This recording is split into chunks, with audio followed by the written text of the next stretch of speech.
Once again, we send off my terrifying screaming bear to bring back screams from Bear Town, and yet more bears from Scream Farm. Once again, I salute my Imperiata, and I salute my half-life orc boys who will ride with me eternal on the highways of the goddamn bear won't stop screaming. I am your redeemer. It is by my hand you will see rise from the ashes of this world, you terrifying, screaming bear. In other words, welcome to the Fluffenhammer. Roll the music! First here, then there. Wake up your mind already. Death is close. I love frequently. You will be lost.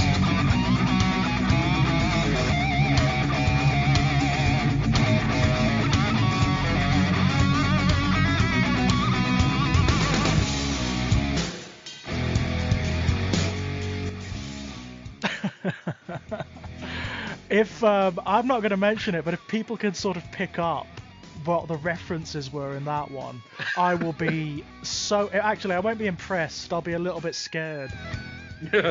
some sort of award, maybe. I think so. Yes, King of references. I think that's like buying the Indomitus set for them. You know, that would be so impressive. So Unfortunately, impressive. our Patreon doesn't really stretch to that kind I of... can't imagine it does. I'll sod it, I'll buy it for them. It's fine. I'll be so impressed. So, answers on a postcard to Andy Crane, CBBC Broom Cupboard. Hello, everybody. It's Adam here. Once again, it's Gruffy. With me, of course, is George. Hello. And we are not alone, for we have once more written the rites of darkness upon the walls. And something came through. Demon, what is thy name? Hello, I'm Kirioth. Or John. We'll go with John. We'll go with John, It's yeah. nicer. The way you did brilliant. that is like the world's best summoning spell. Right, Hello, right. I'm John. I would be ecstatic if you actually did summon a demon and it said something like that, and in that tone, I'd be absolutely ecstatic. It'd be a case of, oh, we can dispense with all the nonsense then. Brilliant. I was really going to lean into it, but then I was like, well, if I do, there's a chance that if I put a voice on, I might just end up coughing all over you. So Right, instead, right. I'll just be nice and polite.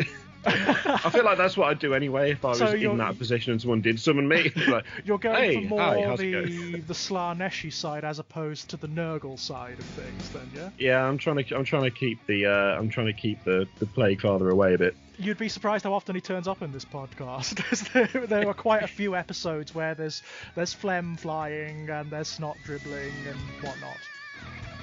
Is that due to illness, or is that just standard? That's just general. Yeah, I mean, that's we're recording a Sunday, you know. That's, Yeah. It's That's just what Sunday. happens, you know. Yeah. There's a reason we call it Snotty Sunday. Yeah, bile dribbling down the walls, etc. I think you're going to say bile dribbling Sunday. Bile dribbling Sunday. That should be a national holiday. I feel like that might be a Catholic holiday, right? Oh, it's Protestant, man. That's definitely Protestant. Bile dribbling Sunday. Sounds delightful. Well, it's either a national holiday or it's an emo band, and I'm not entirely sure which. Yeah. I mean, I'd listen to it. Yeah. Only once, but I'd listen to it. Just for the name alone, I would give it a go. Their first album, Find the Mucus and Dig. You know Anyway, what? The right. other two Chaos Gods are always strangely absent. It's either Slanesh or Nurgle. Zeech and Khorne, not so much. We've had a bit of Zeechian, in the way that the internet and Skype works. Oh, yeah, that counts, yeah. I mean, Skype is a full-blown Zeechian nightmare. It's a pink horror, isn't it, basically? It's a pink horror. I feel like unless you're actually stabbing someone, Khorne is always going to be absent. Yeah, I think so. I don't think anyone, Khorne doesn't even cover like harsh words. No. Like it's just not enough. You've got to go all in for Khorne, Yeah. and there's got to be that's fury. generally illegal. So Is there anybody that I would invite onto the podcast murder whilst recording it. I was going to say, and is then that I'm trying put to the think. evidence out for the police I'm trying to to think hear. of someone we could get on who would be cornate, who would fulfill that criteria. And I'm sort of like, I don't know anyone in the Fluff, because the Fluff is a generally nice place. I was going to say anybody who'd be up for being murdered. Now, don't get me wrong. There are other areas of the sort of Games Workshop fandom on the internet where, that I could sort of see that, but not the Fluff. No. We don't go chainsaw happy here. Some of the YouTube comment sections, maybe. Maybe we could drag something up from there. I think they're Get on a couple of the worst offenders, give them a hobby knife each, and then say, go. Into an arena and go. Yeah. The only way that would work, though, is if we had somebody just singing the Star Trek fight music in the background. Not playing it, just singing it. Humming it, maybe. Why not? Why not? Just have a full choir doing it. Not a professional one, though. No, it's got to just be randos off the street. You can't have a professional choir. That'll spoil it'll spoil the atmosphere. Absolutely. I feel that we need to have some kind of barbershop quartet that just sings nothing but fight music. Barbershop. I've never associated that with Korn myself. I think it'd be more sort of like Sweeney Todd. grungy I mean, and come rocky. on. Oh yeah. I never thought of that, but yeah. Sweeney Todd, the demon prince of Fleet Street. I mean, I'd watch that film as well. Absolutely. It sounds way better than the actual film that was produced. So that's a crossover for the ages, that one. Halfway through, Johnny Depp just starts growing wings. I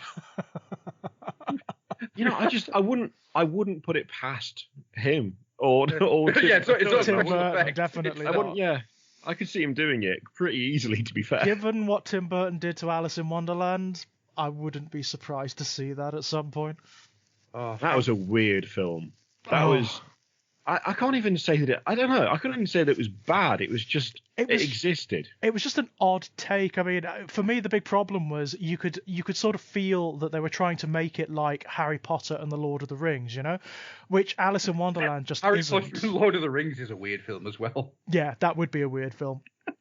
I know which side I'm on. What a crossover, Harry Potter and the Lord of the Rings. Oh, God. I know whose side of that I'm on. Definitely. Sauron. Yes, definitely. Just wiping everybody out. Mm-hmm. Oh, that would be fantastic. Voldemort just running around in his noseless form, and this giant eye just staring at him going, "What are you doing?" It's just staring down at him and going, so, right, you're supposed to be like the ultimate evil, are you? This is just sad. I mean, come on. I mean, you want to see Voldemort versus a cave troll? That would be a great fight. It would be amazing. In other words, you just want to see Voldemort become a squishy mess quite quickly and then continue.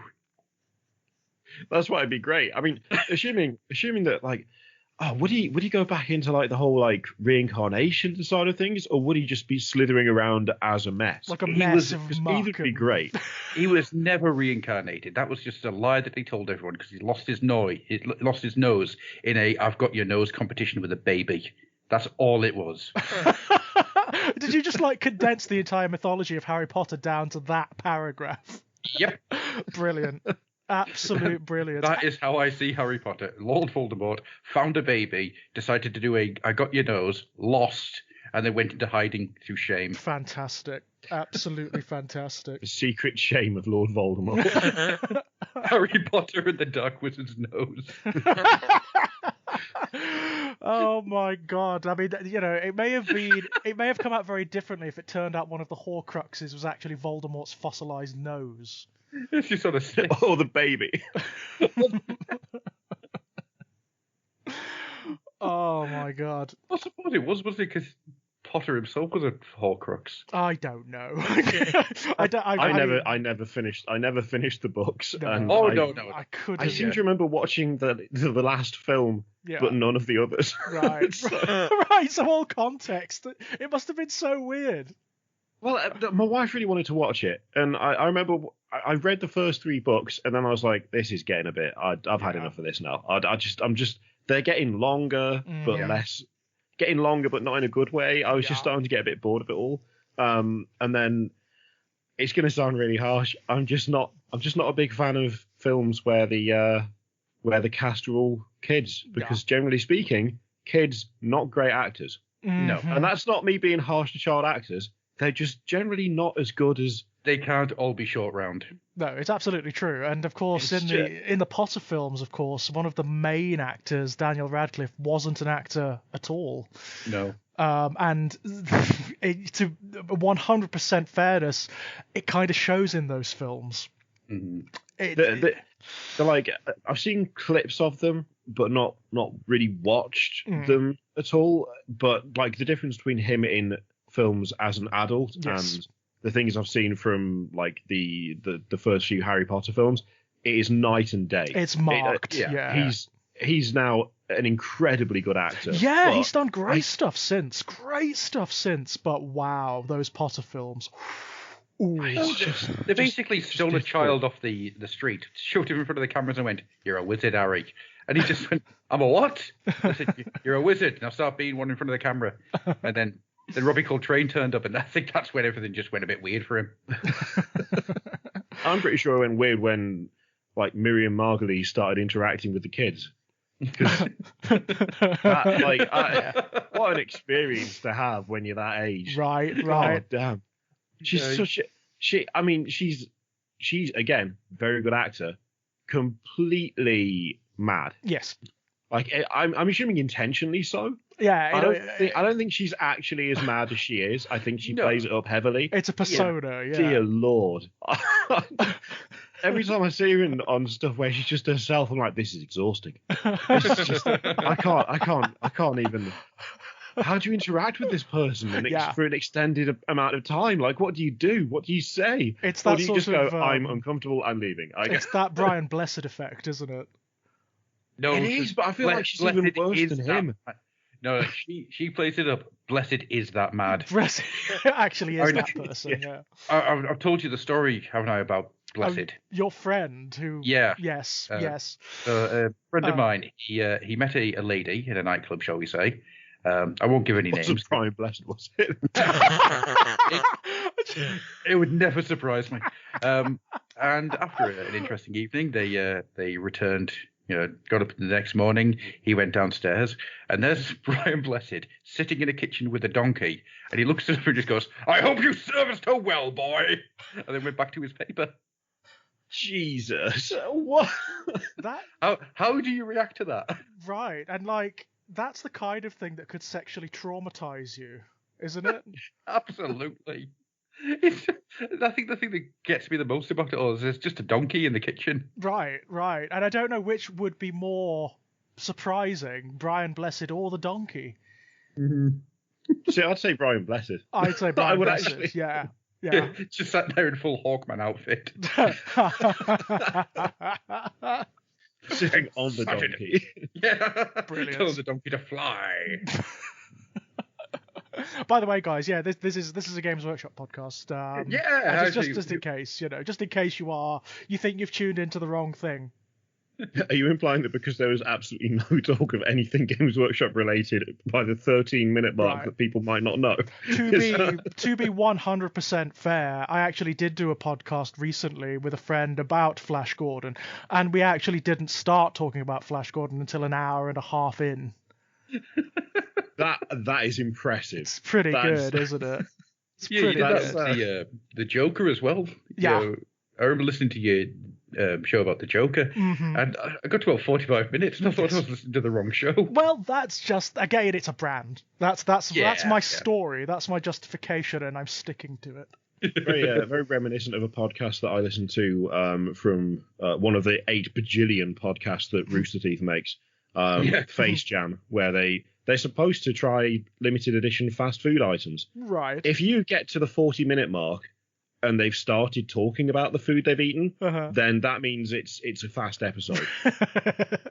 It's literally just, at this point, it is basically just 40 to 45 minutes of inane anything chatter. And then, and we ate food. Brilliant. And that's how the thing is, it's vastly improved by the fact that it's got longer and less to the point as it's gone on for me. Yeah, so I'll be honest, I kind of love that. That's the kind of thing I love in podcasts. Yeah, I mean, absolutely. I think it's more interesting to get the people than it is to get the style or the format or the. Yeah, absolutely. I mean, don't get me wrong. I mean, a lot of the like the Games Workshop podcasts out there are great if you want like information. You know what I mean? Yeah. If you want just the raw stuff, if you want to know what's going to be in the next book, or you want to know if you want interpretations of rules and that kind of thing. But I really love the ones where you've got people talking about their enthusiasm for the hobby and where they came from and you know what they respond to in the hobby. I love that. I love that to bits.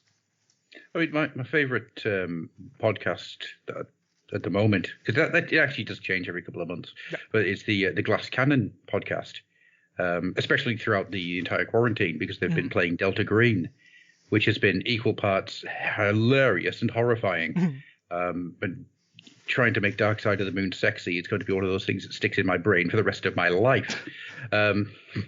Just you need to hear it to understand. But even though they're playing an RPG, often they'll step out of character and have a conversation amongst themselves before continuing the game, and that's fascinating to me because you're getting to know who these people are. You're getting to know, what drives them, what makes them want to do these type of things, and you get a lot more out of it, I think. I love that. I really do. By the way, if you do hear some odd noises, my cat's going mental at the moment. So. Rufus still hunting ghosts. Yes, she certainly is. So anyhow, right, let's get this started at the 16-minute mark. So, John, for anybody who's managed to stick with us for the last quarter of an hour, who are you? What do you do? And why have we got you here? Oh, well, I mean, the last one is frankly a mystery, but... yeah, I liked the tone of that. Yeah, what are you doing here, John? What's that about?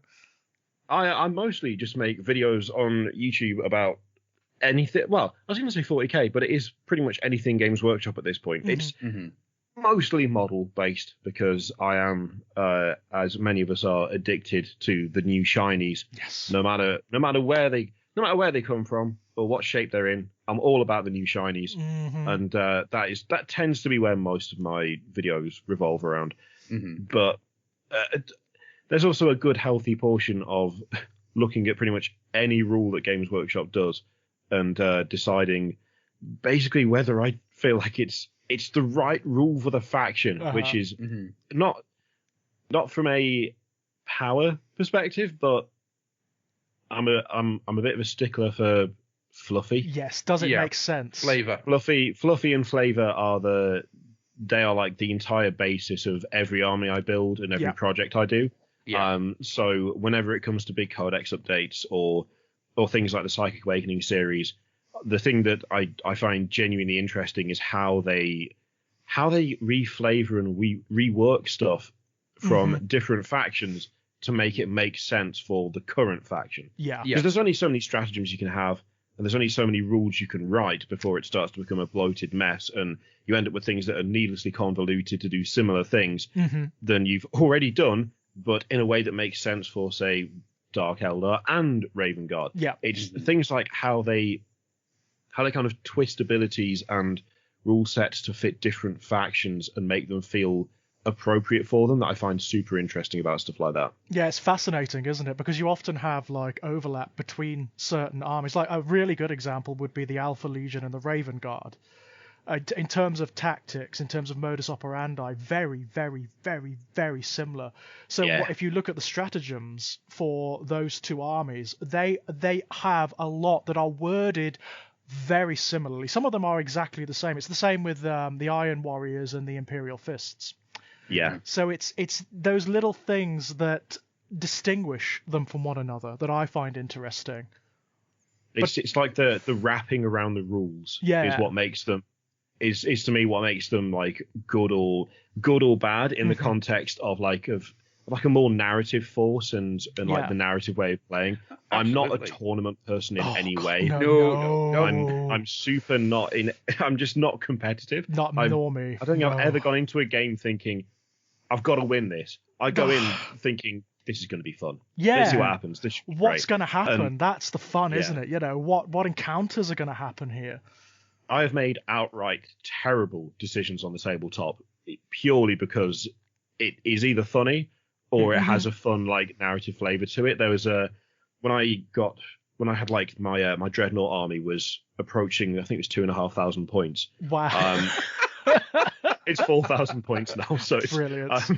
I did a game against a few people at Warhammer World, including Leaky Cheese and a few other people, and there was a point where someone's Eldar Rangers shot at my Leviathan and did nothing, unsurprisingly. They're not really geared for taking down Leviathans. Not I was really. like, well, this Leviathan's got a storm cannon array on both sides. It has two of these. So realistically, I could shoot it down there at those Hellblasters because it would probably get rid of a good chunk of them. And I was like, or alternatively, I could kill that group of Rangers who just insulted it by firing at it in the foot. I'm going to do that. Yeah. So that Leviathan took wounds on the next turn because I didn't take out the Hellblasters, but it was way funnier blasting a squad of 5 Rangers away. Just with turning them into like bloody mist, basically. I fired both storm cannon arrays at them. I could have just done one, but I was like, you will die for this insult. so they got destroyed. It was way more fun, and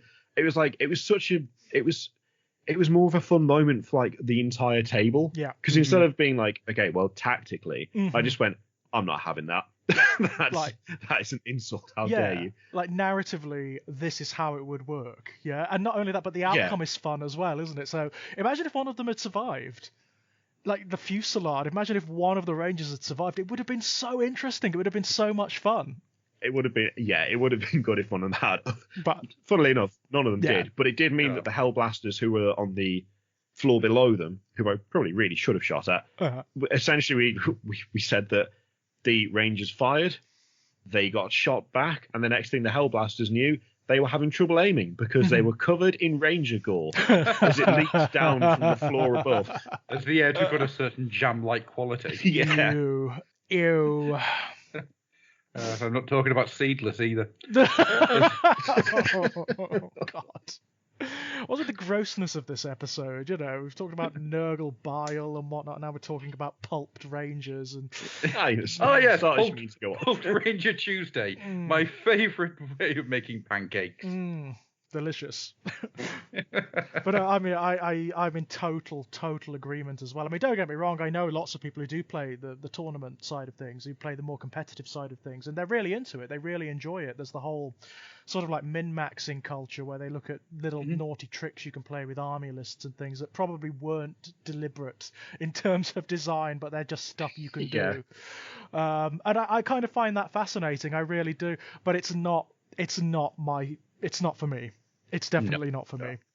Yeah, I have a huge amount of respect for people who can sit there and go, okay, I like the people who get to a certain point in a tournament, and then the next tournament they go to, they have meticulously planned out and reworked their list to deal with whatever issue they had last time. Right. And end up either like placing way further up or winning because they've looked at what happened in the previous games and gone, okay, if I swap that out for that, and if I change this unit out for that unit, and if I don't take that tank but take another one of these, I don't have that kind of like, I guess, analytical mind. Nor do I. I'm like, I would just be like, wow, I got trashed. Okay.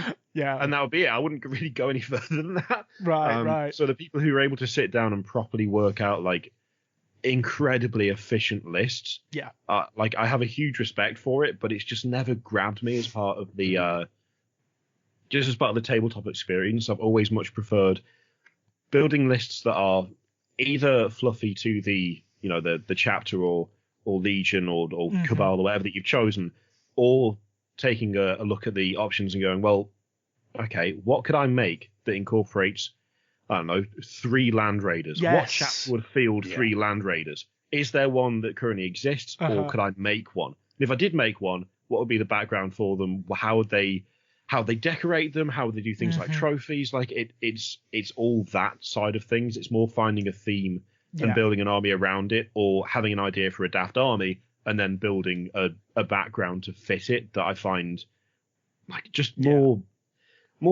fulfilling, I suppose. That is super fun, isn't it? When you have an idea for a really daft army, when it's you look at like at the Thousand Sons Codex, you think, okay, well, I'm going to take an entire army of sorcerers. There's going to be nothing else in it. It's just going to be command detachments all the way down, or whatever. Yeah. That is hilarious fun. Or like your dreadnought list, where it is just dreadnoughts and largely nothing else. That was one of to those things bits. where I started that out as just a daft side thing, where I got some Redemptors, because I wasn't a massive fan of the Redemptor when it first came out, and I was like, I want to change this and mess with it and see how easy it is to kit bash and convert and just make something a bit off the wall, a bit mad, just for the fun of it. And it started out as just that. It was just going to be, well, I say just 6. That's still ludicrous, but there you go. I wanted to make them as different as I could from each other, and I was like, okay, I'll just do that. And then it just spiraled, like badly out of control, because I went, well, all right, I've got these Redemptors. What if I added some Contemptors to it? And the Leviathan. Leviathan would be cool. And it just sort of spiraled out from there. Admittedly, I still don't have a good backstory for the Dread Mob, because it's too silly, really, to have a coherent narrative behind it. What you could do is have a chapter. I mean, have you got them painted up into a chapter color? Or is it your own chapter colors? It is largely gunmetal, rust, gold, and bronze. That works perfectly. Right. So you have like a Characton style army that is just on a space fleet that's flying around the universe and doing weird Mission Impossible style jobs. But the entirety of the chapter is dead, eaten by Tyranids, or, I don't know, stolen by orcs for ashtrays. All that's left is the dreadnoughts that were sleeping in the hull. And they've woken up, not sure what's going on. There's no one around to tell them what's happened. They're just basically charging forward, trying to find the rest of their chapter. That's better than anything else I've come up with in like the last 4 years of building them. So and then you could call them the Rust Bastards.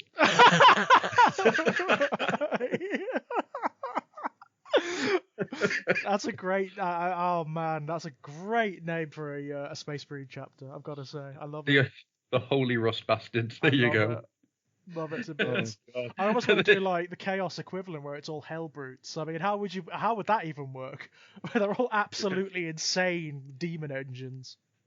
I nearly did a Chaos equivalent, and then I was like, I'm just making the same army again. I really should try something else. Let's try something different. The narrative would be the same, but they ate all of the chapter.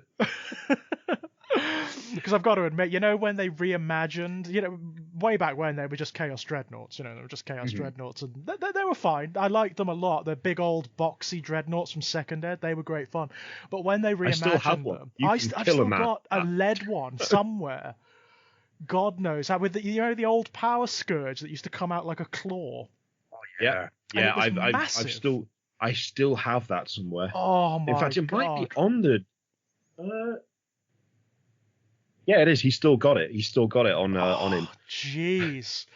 Man, now that's dangerous. That's heavy nostalgia, that is. And indeed, a very heavy miniature. You could use that to bludgeon someone to death. It weighs a ton. You can absolutely kill someone with it. It weighs a ton. It is ridiculous. Also, surprisingly spiky, the Power Scourge. Yes, yeah. You pick it up wrong, and it'll pierce you. It's quite sharp, isn't it? There are like little, on the points where the claws connect, the little joints, there are little spikes coming up, and then there are the talons themselves. But then they reimagined them as the Hell Brutes, which are slightly more sort of demon engine, a little bit more organic. And I've got to say, I love those. I love them to bits. I love the notion of Hell Brutes. It's so cruel. It's so pointlessly cruel, It is real harsh for no real reason. Well, there is a quote in the 8th Ed Chaos Space Marine Codex, and all it is, it's on the Hellbrute section, and all it is a Chaos Champion saying, "No, Khorne, damn you, not the box! Anything but the box, damn you!" There's a wonderful Red Corsair story, short story. I can't remember where it is, or it might have been in the original Infernos. And they have a traitor in their midst, right? And they just start removing his limbs and he just knows he's being tortured, and then he wakes up and he's been put into the dreadnought. He's been interred. There's like a stimulus in it, so he can never sleep. Oh, so he can never shut off, but they haven't attached the dreadnought to anything. So he's literally just a floating box forever awake. Oh, it's so. I mean, the worst one. I mean, have you read the Hellbrute entry in the Thousand Sons Codex? No. It's even worse. It's even worse. What they do is, because of course there are no Thousand Sons battle brothers apart from the sorcerers, they're all dust. So they go to other Chaos Space Marine warbands and legions. They single out the ones who have got just like minor psychic potential, and they say to them, "Oh, come with us. We can teach you arcane secrets. We can bolster this power within you, and you will be as unto a god." And as they cultivate them, they afflict them with all manner of spells and curses that prepare them for life interred in a Hellbrute or in a Dreadnought. Are you saying the Thousand Sons full-blown Pied Piper people into a Dreadnought? Pretty much, yeah. They prey on other Chaos Space Marine legions and warbands for their Hellbrutes, which I think is really, really cool.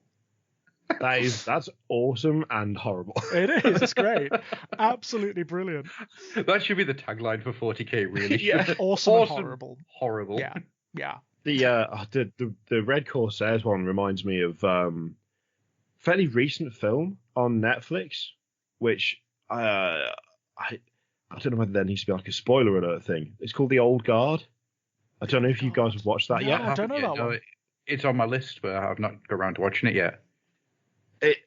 There's something reminiscent of that, and it gave me nightmares. Literally, like the day after I watched it, I was like, I woke up replaying it from the perspective of the character, and I was like, that is whoever came up with that needs Jesus. Right. Well, you know, when they released the Hellbrute model, because there was the longest time. I think the Hellbrute concept came about in this 6th ed Chaos Space Marine Codex, and there was one model that was released as part. You didn't get an individual model. It was released as part of whatever boxed set that was, where you had the Dark Angels and the Red Corsairs. The Dark Vengeance box, was it? Dark Vengeance, that's the one. And it wasn't until much later that you actually got a dedicated Hellbrute miniature, which is, by the way, a fabulous kit. It's one of the best kits Games Workshop have done for 40k. It's beautiful. I've still never built one. It's really good. There's so many bits. There's so many spare bits to like add on little organic details and eyes and mouths and extrusions and things. But with that kit, they released like a booklet, and it had just background for the Hellbrutes and how they're made and how the Hellforges in the Eye of Terror create them. But the worst bit is how it describes the machine itself is sentient. It's basically a demon engine, and when they insert the sarcophagus that has the remains of the Chaos Space Marine in it, all of these hideous semi-organic tendrils and wires start to burrow through and bind its flesh to the demon engine, and they keep it awake and in a state of perpetual madness and agony forever. It's horrific. It's powerfully horrific. God, I swear, for all of the I say all of the occasional thing I see where the Games Workshop are making it too soft, or it's not as hardcore as it used to be. Like, have you read some of the stuff it's been coming out over the last few years? It's bizarre. It's not getting any better. It's just as awful as it always was. Yeah, it's a strange notion when you look at things like the Drukhari, for example, which is an entire culture which is based around sadism. Like the most elaborate sadism. Some of the descriptions of what the homunculi get up to. And the fact that Drukhari society is so profoundly twisted and perverse that people within it give themselves up to the homunculi to be surgically torn apart and grafted back together in these monstrous forms. It's still as grim dark as it ever was. I think what they've done, they've actually been quite smart about it, because if you look at it on the surface level, in the manner of a kid coming into it for the first time, or somebody equally as naive, a producer of movies and games. I'm going to get into trouble for that one, aren't I? What they've done is they've made a two-wave. So that first wave everything looks like dirty and grim, but there's a certain heroism to it. Yeah. And it's not until you start digging deeper that you find out that the heroism isn't there. Yeah. It never has been there. The entire thing's a lie. Yeah. And it's a wonderful 1-2 punch, because when people say that they think it's getting softened, what they're actually saying is that first layer is more prevalent. Yeah. And then the second layer hits you like a ton of bricks when you realize just how bad things get. So that sort of 2000 AD level of irony, which was very prominent when Warhammer 40k came about, because 2000 AD being a massive influence on Warhammer 40k, it's still there. It's just that you've got to dig a little bit deeper for it. Yeah, there's a subtlety, which I know that saying subtlety in 40k is a really weird sentence. Yeah. But there is a subtlety to it, and it's deliberately designed to funnel you in. You see the Primaris, humanity's last best hope for peace.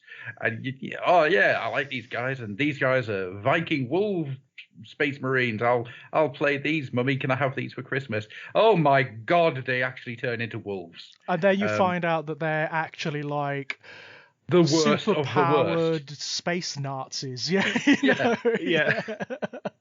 Which they are, I mean, that's the irony, isn't it? The good guys of this setting. In fact, they make the Nazis look like a schoolyard gang.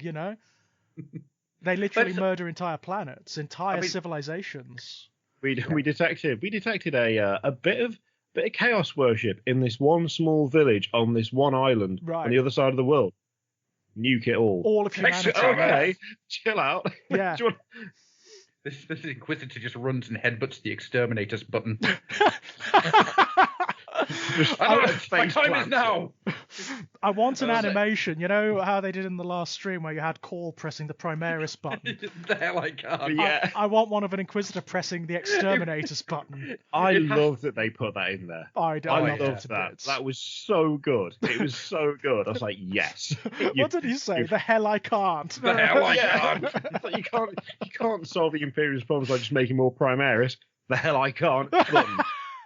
Well, they did it with Sigmar as well, didn't they? Like about 2 years ago, they did one where it's you can't solve every problem by just opening another Stormcast chamber. The hell I can't. So I love the fact that the hell I can't is becoming Games Workshop's unofficial tagline. Which, when you think about the stuff they've been doing over the last year, that makes perfect sense to me. You can't make cow mountains. The hell I can't. Yeah. You can't bring Gene Stealer cults back. You can't bring squats back. The hell I can't. Yeah. It's a fair point. Yeah, I think it is. I do have to point out that if you were going to do the animation, it would have to be Inquisitor Cryptman. Just so you could have you can't stop the Tyranids by blowing up an entire sun and star system. The hell I can't. Yeah. I always feel sorry for Cryptman. Whenever I read his background, I always feel terribly sorry for him. I mean, don't get me wrong. Yeah, he did blow up like an entire chain of planets with people, which is maybe not something you want to forgive so easily. But the way the Imperium treated him afterwards, where they declared him a traitor, didn't they? They actually declared him a traitor. Whenever it comes to things like exterminators, anyone who gets punished afterwards, it's just pure hypocrisy. It's like, come on, lads. This is not the first time this has happened, is it? It's not even rare. It's not even like it's not like we had a 200-year streak where we didn't blow up any of our own planets. No, it happens all the damn time. You say that the Golden Throne has a little sign of days without extermination. And it's always just ticking back to zero. Just constantly ticking back to zero. I think the Corpse Emperor uses it as a fan. Brilliant. Well, it got to 1 once, and then they realised that actually it was just a delayed transmission from the ship, and technically it should have gone back to 0 yesterday after all. It's just like, well, just for a second there, we had a new record. Right. I don't understand how it dropped to -4. It's not built to do that. Yeah, there's some warp shenanigans going on there. Some sort of time distortion, maybe. I like to think that somewhere in Chris Equipment's like just trying to work out how to blow up the warp. I love Cryptman. Cryptman's great. He's just one of those wonderful characters that you kind of wish was still about. There are a couple of characters, like a couple of Inquisitors in particular, who turn up only in the background. They get like references in the background. Like Cryptman turns up a lot in the Tyranid codices, obviously, because he named them and found out what they were and all of that kind of thing. There's the one that Araman is after. What's his name? The one who managed to go to the Black Library. Well, that should be Inquisitor Jacques Draco. But it's not. Isn't. No, it's not. I can never remember his name. Because I can't remember, but I know which one you mean. Yeah, because the whole from Second Ed onwards, it's changed now. But from Second Ed onwards, Araman's entire narrative arc was that he was trying to seek out this Inquisitor so he could find the way to the Black Library. Now we know that he's already been there. He basically astral projected himself into the Black Library and found out exactly what he wanted to find out. So now he's trying to follow the Inari, by all accounts, because he thinks that the Inari can help him restore the Thousand Sons to their fleshy states. I'm sure they'd be well up for that. Oh, yeah. The worst of it is, I mean, at the end of it was, it was one of the big narrative books, the one where Guilliman first came back. Araman does face off. That's the one. He faces off with the Inari in the webway, and Ivrain, she demonstrates that she can actually do it. She basically waves her hand, and suddenly several of the Thousand Sons start to twitch, and they're flesh again. So she can do it. That's actually a way it can occur. She's just like, I've given you a couple of freebies. Right. Leave us alone. I might do more later, but for now, let it be. For now, just back off. Yeah. Oh, please tell me that Inari's doing a coupon day where you're going to turn up with a couple of like Tesco's coupons in order to get a couple of your Thousand Sons turned back to flesh. You restore one, you get one free. Restore one. But well, saying like, that, you could see how Inari would use that. You know, your god did this to us. As a result, I now have power over you and your god. Well, the Inari are an interesting one because there are lots of factions in 40k who are deathly afraid of them.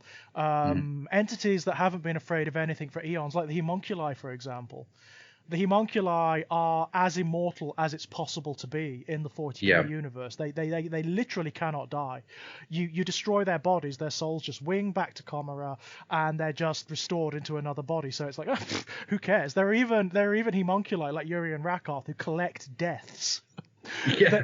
They actually like make Pokemon. Yeah. Right. They got to catch them all. Yeah. It's so ludicrously over the top, isn't it? It's absurd. I mean, the Drukhari Codex actually has like stories of the lengths Yuri Rakoth has gone to make death interesting, like throwing himself into the maw of some Tyranid Leviathan and just slowly dissolving over eons and finding it terribly amusing. Just giggling as he melts. Right. But I hope he brought a good book or something. I can see that getting old, to be honest. Yeah, after the first, millennium or so, maybe the first couple of centuries, it's sort of like, oh, well, come on. Imagine you get partway through and then the Leviathan gets blown up by like a battle cruiser or something. She's like, oh, no, I waited for ages for this. Right, I've got to start again now. Yeah, I've got to go and find another one. God damn it. But the Inari... I've been sitting here reading Harry Potter and the Lord of the Rings, and then all of a sudden I've been pulled back out of this gullet. I wanted to dissolve slowly in stomach acid, not freeze in the void. This is nonsense. Come on. That's old. I've already done that 1,000 times, and it's boring. Yeah, that was Sunday. I was bored of it then, and I'm bored of it now. I mean, seriously, it is like it's an element of the Homunculi I love. The universe is a playground to them. They do not care. They don't have any parameters acting on them. They can do whatever they like, and nothing phases them. But the Inari do frighten them because Iniad can destroy them. Iniad can actually wipe them just clean of the universe, and she's one of the only things that can, which is kind of cool. I like stuff like changer, isn't it? It's also another good example of that kind of that 1-2 punch where on the surface of it there's like if you look on the surface and don't dig particularly deep, things like Dark Eldar, they look cool and they look like dark elves in space, and you can see someone going, oh, that's like my favorite my favorite faction, but sci-fi. And then you dig a bit deeper and you go past the guys in the spiky armor and with the cool jet bikes, and you see the giant flesh monstrosity with hooks coming out of their hands. And it kind of like, as you go down the range, it goes from being like dark elves in space to awful twisted monstrosities that cannot die. Yeah. And it takes a little bit to get to like the background of it. You have to actually read the codexes and look at the lore. But on the surface, it's just like, oh, this is kind of cool. And then you get further in and go, this is awful. These people are absolutely terrible. Right. What the hell is this?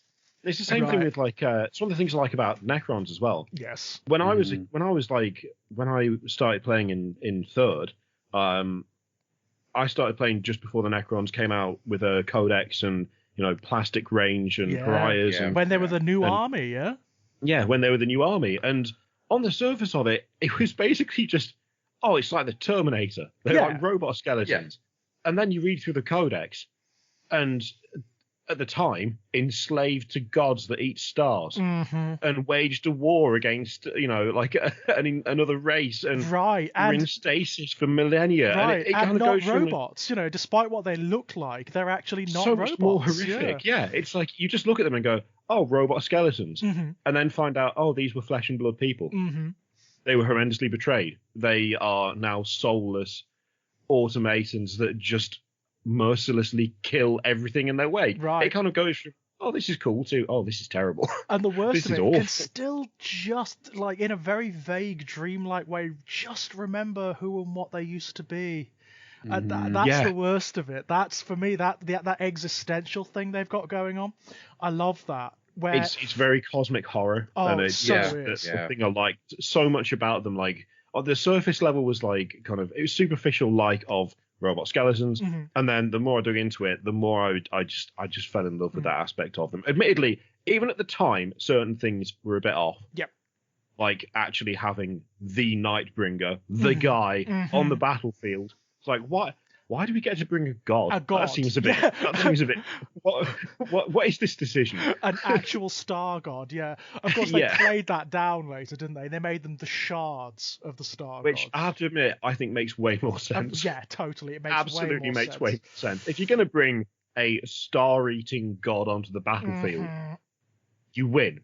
Yeah. That should be it. There shouldn't be any sort of, well, he's brought quite a few las cannons, so he could be in trouble. No, it would be, well, here's God, so you lose, and that would be that. It being a shard of it and kind of reversing the power dynamic as well. Yeah. That I think actually was a really good move. It makes, for me, that was a masterstroke. That for me, that's when the Necrons started to get really interesting. The fact that these guys, they were so ancient, but they had managed to shatter and yoke gods to their that I loved so much, and it changed the entire dynamic of them for me.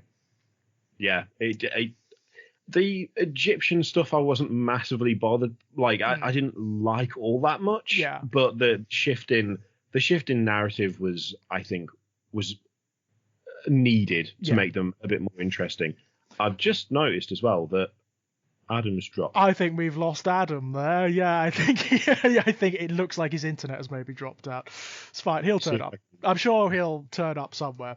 But yeah, and I mean, they've really leaned into that with the latter generations of the Necrons. The whole thing with sort of remembering who they used to be, but only in the vaguest sense.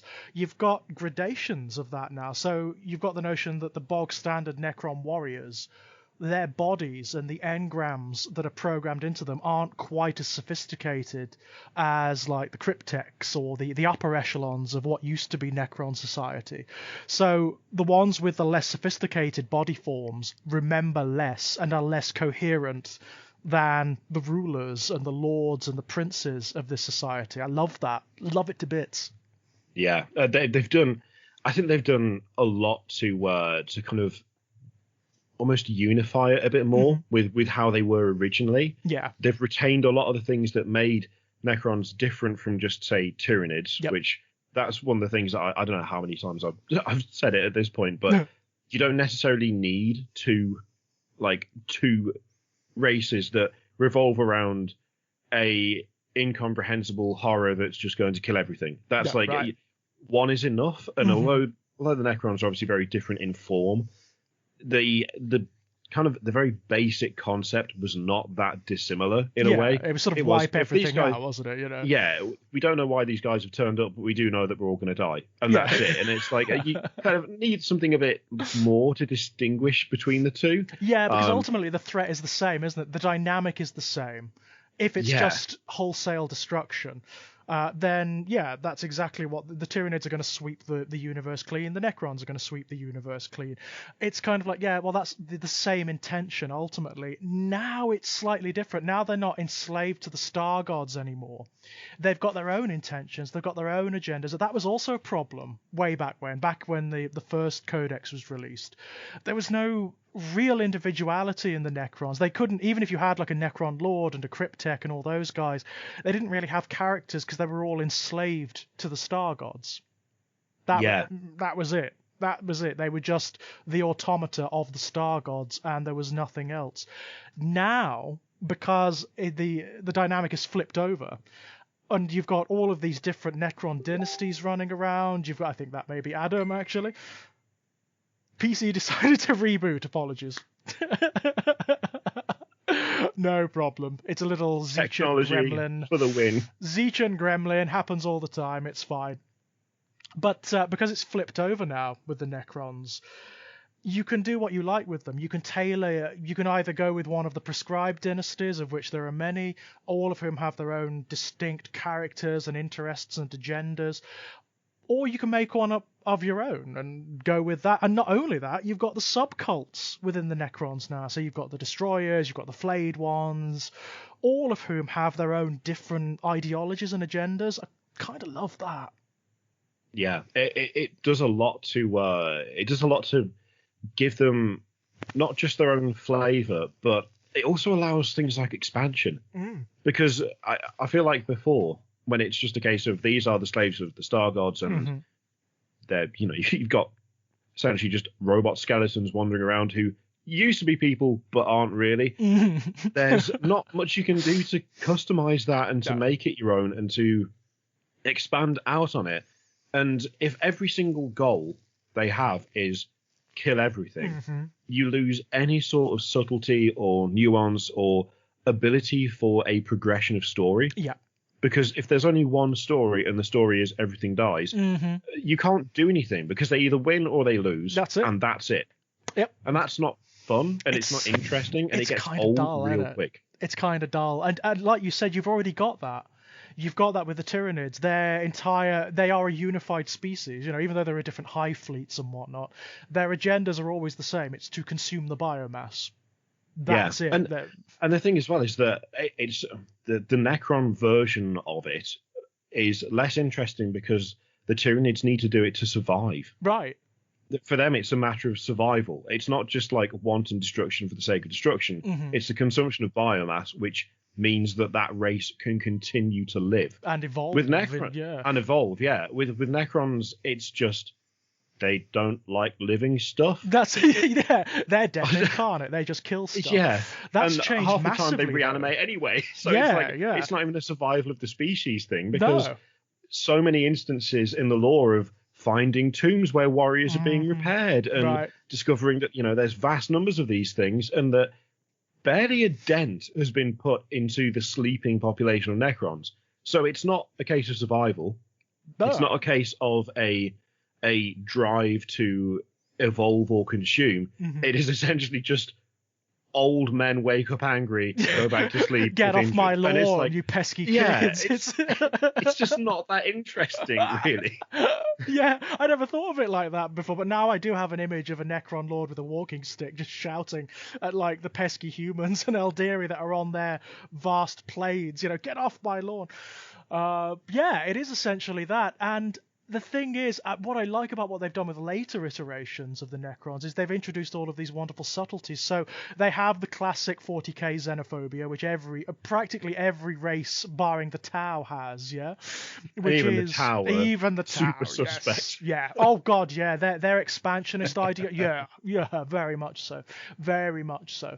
They have the super xenophobia, where it's like no other species deserves to even exist in our universe. Which is a little bit more interesting. And they also have, I mean, they are marketed as one of the more negative armies. Obviously, they're marketed as like the Fanatic army. They're all about death. They're very sort of grim. They're a dead race, essentially. They're already a dead race.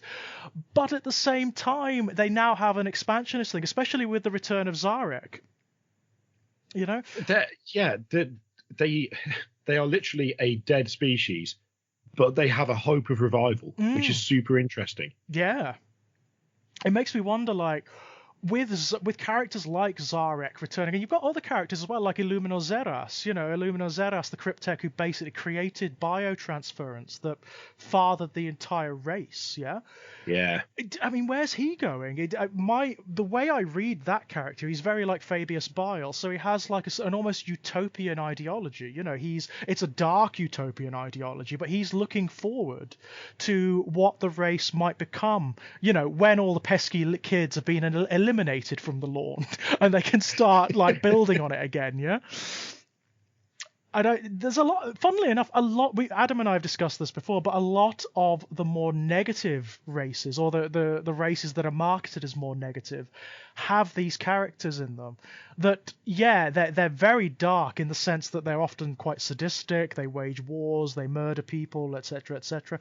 But they also have these utopian agendas, which looks beyond the grim darkness of the universe to a new beginning. You've got characters like Fabius Bile, who is very much that, especially if you read the books by Josh Reynolds. Ahriman is very much that. Whereas a lot of the more positive, ostensibly, characters, like the Imperial characters, if you like, are not. Yeah.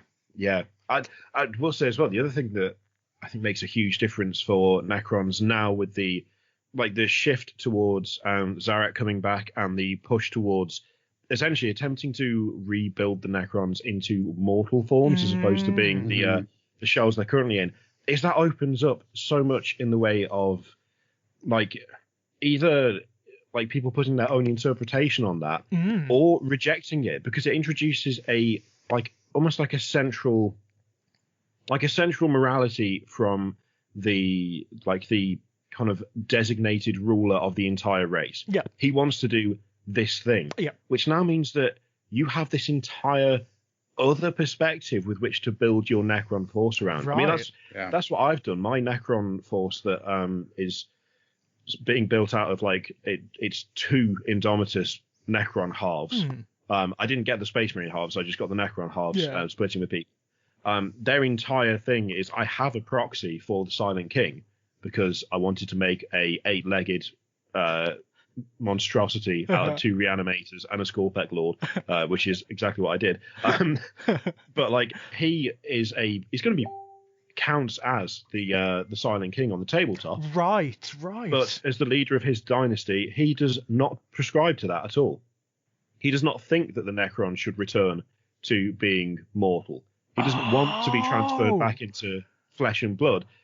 The way that they are now is clearly superior. They can repair. They can rebuild themselves. They can customize themselves. They can do literally anything they want to their form to fulfill any purpose they like.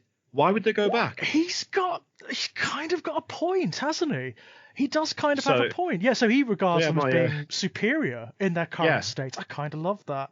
I do kind of love that. My Silent King proxy for my Necrons is an absolute psychopath, obviously, but clearly is very much of the opinion that if he is able to build himself into any form he wants, why would he ever change that? Why would he subject his people who can literally perfect themselves to the boring state or the inferior state of having mortal flesh? Essentially, we are immortal and we can do what we like. Why would we ever change that? We've basically seized control of our own evolution. We don't have to be prey to the prescriptions of biology anymore. Yeah, he treats the betrayal. He treats it as a betrayal by the gods, but it was also a betrayal that led to what he will class as an absolute utopia for his race, because he can do whatever he likes, and so can all of his people. He has a point, doesn't he?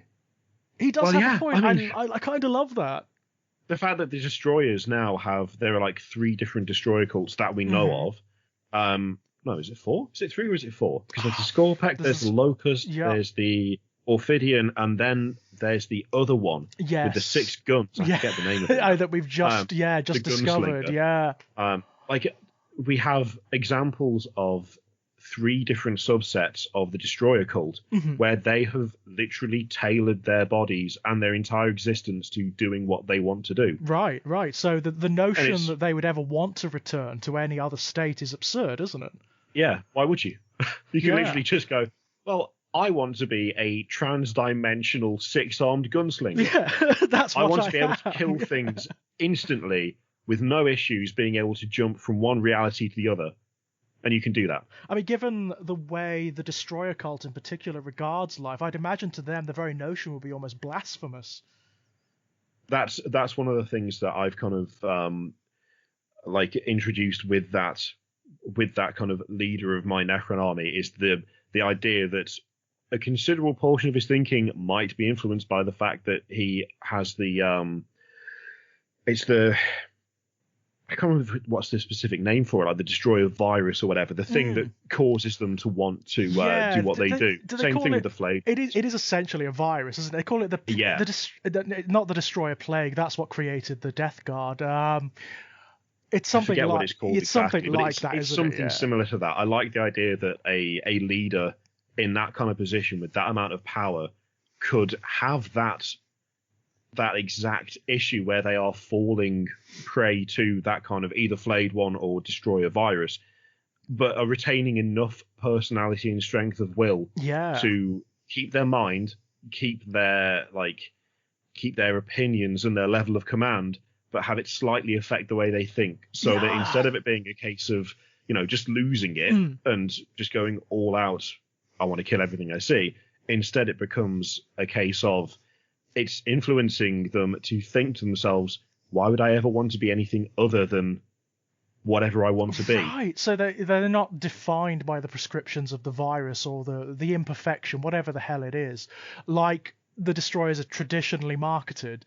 They're actually characters in and of themselves. I mean, that to me represents like the evolution of scope of 40k in terms of background, and it does seem to be the way that the codices in particular are going. Oh, definitely, yeah. I feel like they're making such a massive effort to make it so that if you have an idea for something, you can play that. You can do it. You can just go for it. Like the changes to, even the way the changes to how armies are built. Yeah. The idea of being able to easily run like an all dreadnought force. It's super easy now. It's incredibly easy. You can take if you want to do just all dreadnoughts, I mean, you can either go salamanders and you can take what's his name? I forget his name. The actual dreadnought HQ they've got, who is an absolute beast. He's a beast. The last game I had at Warhammer World, he killed 2 Chaos Knights. I don't have him. It's one of the community team, like the Warhammer community team. Mike, he's got an amazing Salamanders army. Right. And we did a massive 22,000 point game. Oh my It was just a free for all with 4 of us. And that dreadnought got attacked by 2 Chaos Knights and killed them. Beat them. A dreadnought killed 2 Chaos Knights. My God. It was unreal. It was so good. But like you can do that, or if you wanted to go alternatively, you can use the Chaplain Dreadnought datasheet and convert your own. You could do a Blood Angel successor chapter, use Librarian Dreadnoughts. Of course, that also increases the. But previously, that just wasn't ever an option. No, you needed your HQ and your 2 troops, and that meant no force made entirely out of whatever for you. Now you can make pretty much any silly list you want, and it's not only supported by the game, but there's so much in the way of like open-ended, like lore and background writing you can do. Yes, that you can make a story to fit that exact force. That for me that's exactly what I've always wanted the game to be. I mean, I do recall way back when when Third Ed first came in. And the game kind of closed down because of the force organization chart. Don't get me wrong, some of the changes from second ed to third ed were really good. They were really good. They trimmed away a lot of the. I mean, second ed did still suffer with a lot of the baggage from the original 40k, which was basically a sort of skirmish game mixed with an RPG. It was so extensive, you know, and you needed a day free to play an even moderate game of second ed 40k. But one of the problems with third ed is that because of the force organization chart, and there was only one of them, that was the way armies looked. That was it. You had your HQ, your 2 troops choices, and then you had all of your ancillary stuff. So you could basically predict what armies were going to look like in most instances. You could sort of predict what they were going to be. There's been a move since then to just explode that out, to make it so that people can just play with their miniatures collections. Which I can only applaud. Yeah, definitely. I mean, you can actually sit down and go, I like this model, and that model, and you will be able to find a way to field that combination somehow. It might not be the most efficient way, and you might not get like rewarded for it, but you will still be able to do it. I mean, the army that I say finished. The bulk of the army that I just finished, because I've still got a couple of war dogs to paint, is my Chaos Knights, which is 3 Chaos Knights, just the I think it's 2 Despoilers and a Rampager, and a Lord of Skulls. You can make an army of that. You can easily make an army of that. Because I've got 1 super heavy detachment for the Chaos Knights, and then I've got a super heavy auxiliary detachment for the Lord of Skulls. So it functions. It costs me 3 command points, but I can put all 4 of those models down on the table for a 1,985 point list. That's fascinating. And of course, in 9th ed, one of the problems with 8th ed was you would have lost those command points, and that would have been it. You wouldn't have recouped them for later on in the game. But with 9th ed, you can. That's the thing. It's the super heavy auxiliary detachment costs the 3 command points, which you do lose. But you don't lose anything for bringing 3 knights in a detachment, because that's a legitimate detachment. It's a legitimate detachment. Yeah, no, that is really cool, isn't it? And that you combine that with the fact that you've got like the narrative play option now, which is wonderful. I mean, I've read through that recently, the section in the core 9th ed book. Yeah. And that's pretty much how I want to play 40k. That's what I want it to be. Where you've got evolving armies from one battle to the next, where characters maybe are wounded or maybe have to have parts of them replaced with bionics, and they maybe find relics, or they're rewarded for what they do. I love that stuff. It just makes it like, it just rounds it out for me. It makes it all the little things that I would do anyway, where after fights and stuff, I've put trophies on models from what they've done in games. Like, there's little bits of Space Wolf stuff on a couple of my Dread Mob, because I've played Stormgrad a couple of times, and I've played his Shield Wolves. And so we've had a couple of games, and so I've got a couple of Dreadnoughts that have got little Rune Axe trophies, bits of Space Wolf that I've had in my bits box, precisely because I've played him and they've done something cool. And actually having that cemented in a functional rules setup is perfect. It's so good. Well, Adam and I discussed this on the last podcast, but you know, the recent reveals that came from the last stream, where they were talking about the codices, and they were talking about the narrative play options that are in the new Space Marine Codex, where there's a system whereby you could start with like a bog standard Space Marine sergeant who's leading a squad. He could be promoted from one game to the next to become a captain, then maybe to become something slightly higher, then maybe he could be badly wounded and be interred in a dreadnought. I love that. I love it. It's so well, Adam and I said that it's not only brilliant from a player perspective, because the hobby element is fantastic. I mean, you can tailor your entire army and write a narrative around it, which is so creative and so much fun. It's also brilliant from a marketing perspective, because of course you're going to be buying multiple miniatures to represent one character. That is one aspect of it where I'm like, I was reading it, I was like, I'm in serious I'm in serious danger here. Yeah. I am the person who in D&D will build a new miniature because I got a new weapon. Yes. I will do that. Yeah. And now they're doing that for just everything in a 40k army. Oh God. Oh, right. It's great, but it's going to be so expensive. It's crazy, but I can see this being one of the principal ways people play this game, you know, because just like from a casual level, I wouldn't be surprised at all. I mean, a good friend of mine's got a sizable Necron force that we keep meaning to get together to have a game of Ninth, because I haven't had chance yet. Right. He was looking through the core rules and was like, oh no, this is really cool. I love this. Yeah. I want to do this with my army. And I was like, yeah, you can join the club. We're all poor now. That's how this works. Yeah. And I'm so super. I mean, I'm always excited about the codices. You know, I always love it when there's new army books out because it's so much fun. But these ones, the 9th ed ones, which are obviously much bigger and just much more full of stuff, I'm so super excited. I can't wait to see what they do with it. I cannot wait. I didn't expect to be. Sorry, Karen. I'm hoping that the next Orc Codex that comes out is going to be a game changer for the Orcs. You see, the last one they pulled out, it was a little bit too much more of the same. I think, I mean, it does look like 9th Ed is going to have a heavy push for the Xenos races. I mean, the fact that one of the Xenos races is one of the poster children for the new edition is really hopeful, isn't it? That's really hopeful. Who saw that coming?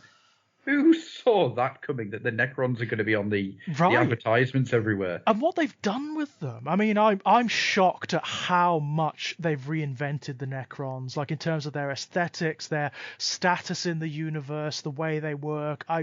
I'm very, very pleased thus far. And that codex, I don't even collect the damn Necrons, but I'm so excited to read it.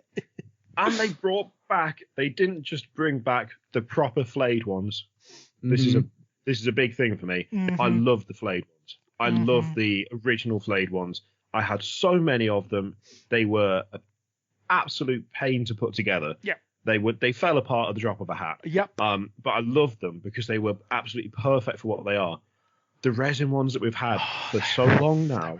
Oh yeah. Are so not what the flayed ones should be. They were pretty bad, weren't they? It hurt my soul every time I see them. So when they showed off the new plastic ones, I just went, they're the same as the old ones that I had when I was like 14. Yes, give me them right now. And then they brought back original Wraiths as well. Yep. It's like someone sat down and went, okay, what's going to make this guy like weep tears of happiness? Let's do that. We'll do that. And oh no. Oh God, I'm going to buy so many of these. I mean, like, despite your migraine, Adam, I know you were having exactly that reaction for the flayed ones, weren't you? I absolutely was. Up until the point where they showed the flayed ones, I was going, right, I can withstand not having a Necron army. That's fine. And then they brought that out, and then it was, can you imagine an entire army of these guys running across the field? What? Oh no. What? Oh, no. You can have nothing but flayed ones. You can have an army that's nothing but flayed ones. You can run a flayed one army. Like, you can run a destroyer army, but it's flayed ones instead of destroyers. Are you kidding me? Can you imagine that? Just these robot, mechanical, meat suit wearing ghouls coming at you. That. So I ate my credit card in order to keep myself safe. Yeah, that's probably a wise move, to be honest. I mean, it's exactly what we were talking about earlier, John. It looks like what they've done is just rip this wide open. So if you want to put together an army of destroyers, an army of flayed ones, an army of this, an army of that, you can go for it. You can do whatever you like. And it's so.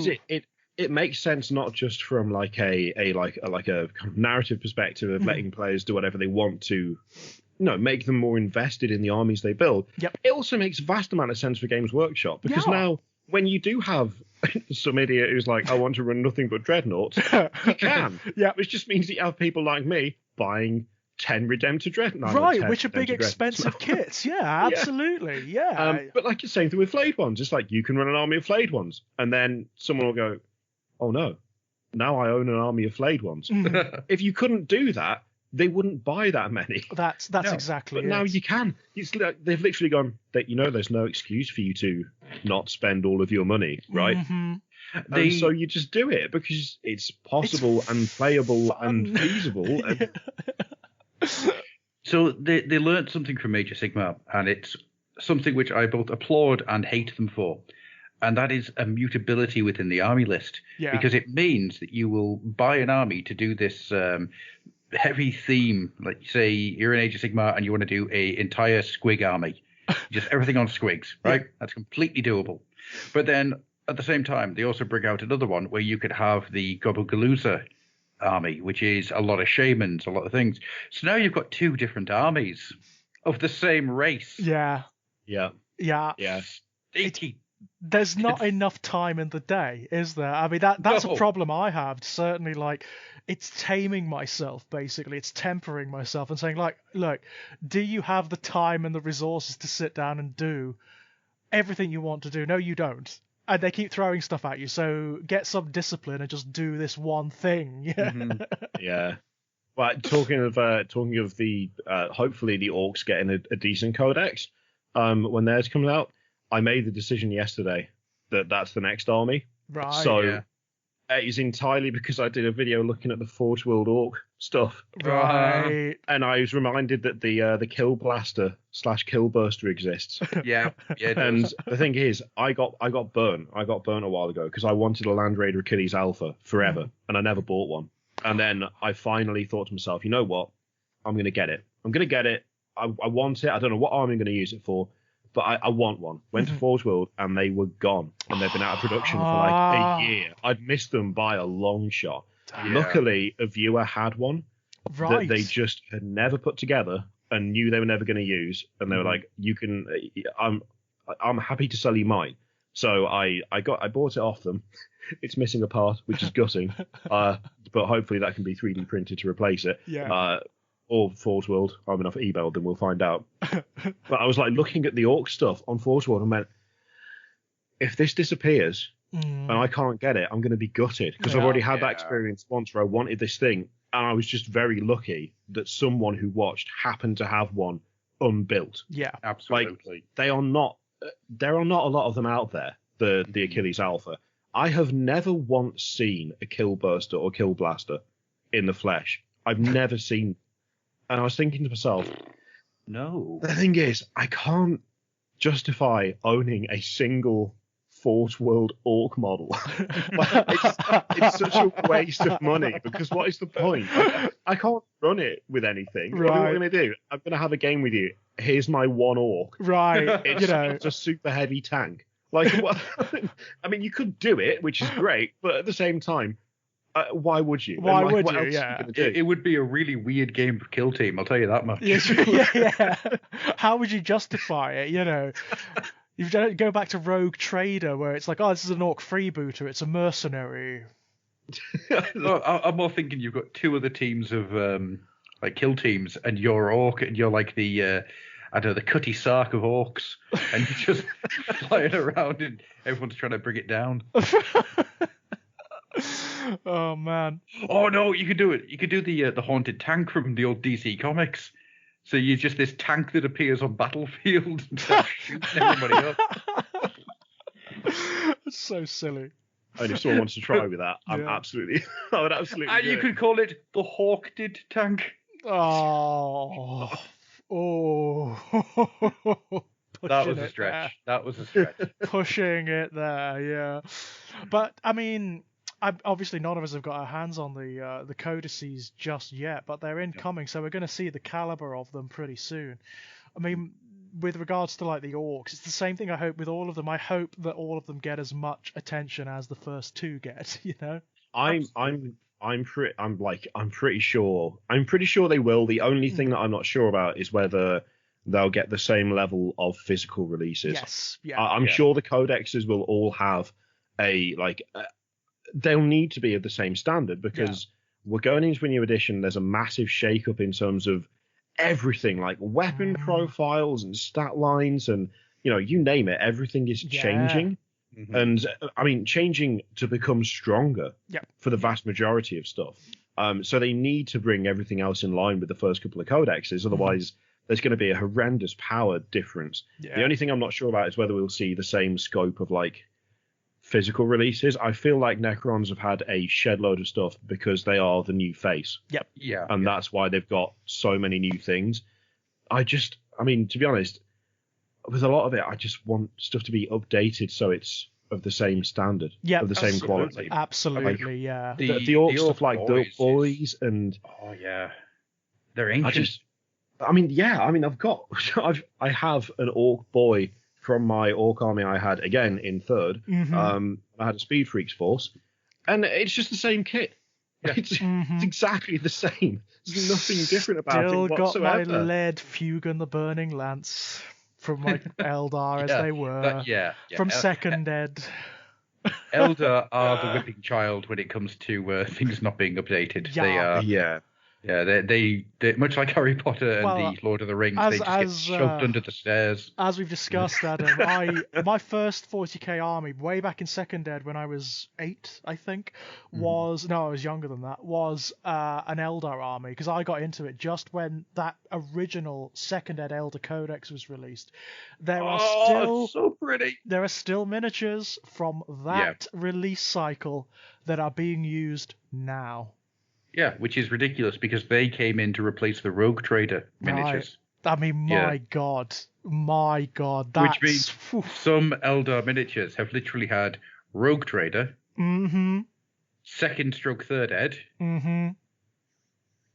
Wilderness. That's it. The sound of wind through trees. Yeah, and that is the Eldar release. It gets to a point where you scroll through some of the models on the Games Workshop site, and it just looks bad. Yeah, like not even just like the model quality, the fact that they're there. Yeah, it's like you're looking through going, guys, I mean, just come on, come on now. You've got this, like, if you look at Jane Zar compared to all the other Phoenixes. Yes, yeah. It's just ridiculous. It's like, how are you still selling these? It, right? They're so old. They don't look anything like. Don't get me wrong. When the those striking miniatures, scorpions, when they came out, they were amazing. Those Phoenix Lords, they were incredible, and they. That's the thing. For the time, they look great, but the time was like 20 years ago. We're not in that time. I think some of them were actually 30 years ago, mate. They were.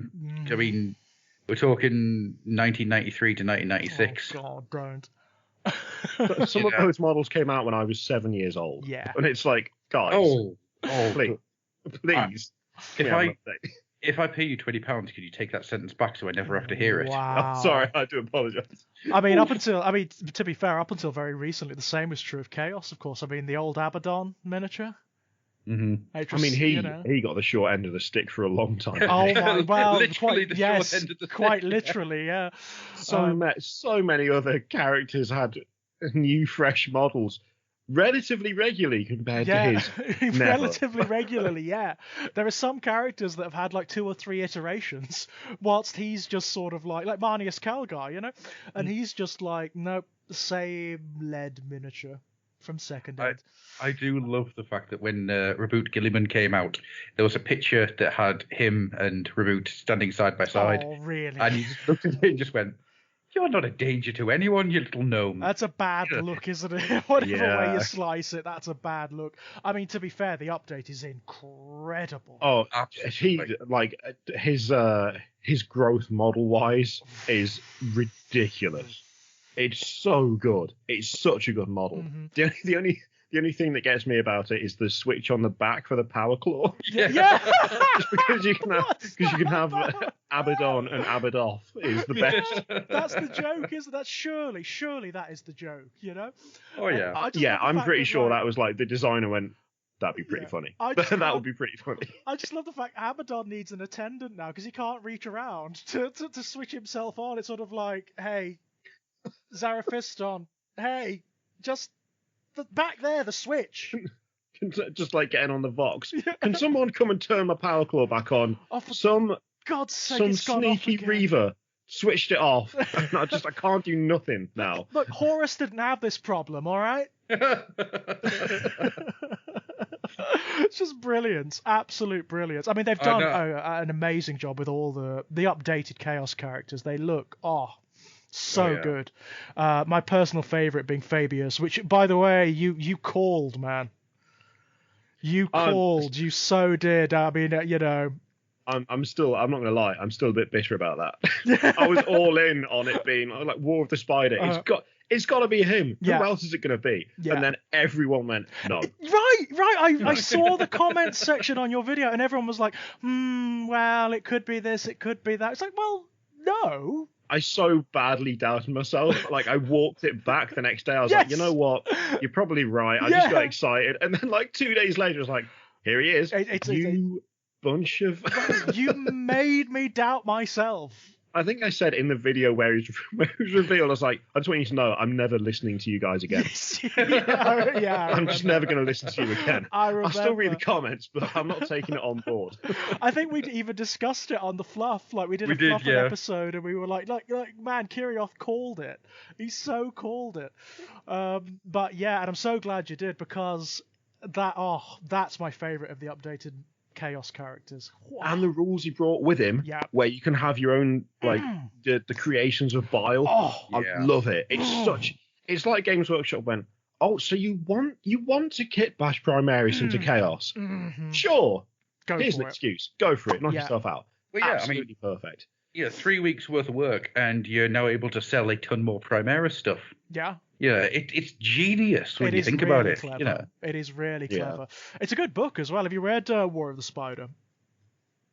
I haven't yet. I've got it on my bookshelf. I'm massively behind on one of the better of the Psychic Awakening books. It's definitely one of the better. It's loads of fun. It is just Fabius being a git. To everyone. Yeah, that's why we love him, though, isn't it? He's so cool. He's so good. And he maintains that attitude all the way through of no matter what scrapes he gets himself into. And it's himself. He gets himself into the scrapes with his arrogance. He's like, well, I'll find a way out. It doesn't matter. It's me, isn't it? I mean, come on. The Harry Houdini of the 40k universe. I'm getting out of this, Yeah. I do... So I do like the idea of Bile getting into scrapes, not into danger, not into life-threatening situations, scrapes, like he was a member of the Famous Five. Well, that's the way he treats it. In the book, that's the way he treats it. It's like things are capers. Yeah, it's like... well, that could have gone better, but luckily I'm the smartest man alive, so who cares? He's got the first company of the Death Guard, Mit Typhus, the sort of arch-herald of Nurgle after him, and the Adeptus Custodes as well, and he doesn't care. It's like, well, who cares? They're pathetic. I don't care. They'll end up fighting one another, and I'll be fine. And that's exactly what happens. It's like, all right, okay. I love Bile. Me too. Big fan. He's such a good character. He's one of those characters I want to see more of him, but not in a like a war setting or like a violent setting. I want to see him like go for tea and crumpets over with the Necron guy has the museum. Trazyn, yeah. Fabius and Trazyn just sitting having tea and crumpets and discussing what happened over the week. Well, I think we had this conversation, didn't we? We talked about, like, if you read the books by Josh Reynolds, Fabius comes across as certainly one of the saner and more coherent characters in the 40k universe. I hate the fact that the eugenicist, the crazy mad eugenicist, is the guy that I relate to the most in 40k. Right.